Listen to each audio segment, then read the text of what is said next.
The toolbar in IdeaMax lives to be convenient. You can move the toolbar around to keep it out of the way of where you wish to write. You can quickly collapse the toolbar down to two icons, the menu button and the expand button.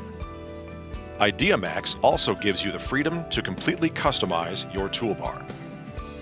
Click the menu button to pull up the main list of options.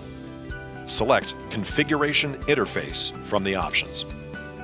A small window will pop up with a menu of all the buttons you can add to your toolbar. You'll see all the buttons included on the default toolbar at the top of the list. Choose a button you would like to add to the toolbar, then drag and drop it into the main toolbar.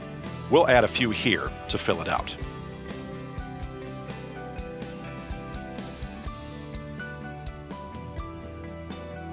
Click Exit to end the customization and get back to your presentation. To remove buttons from the toolbar, just go back to the configuration interface, then drag and drop the buttons you no longer want out of the toolbar.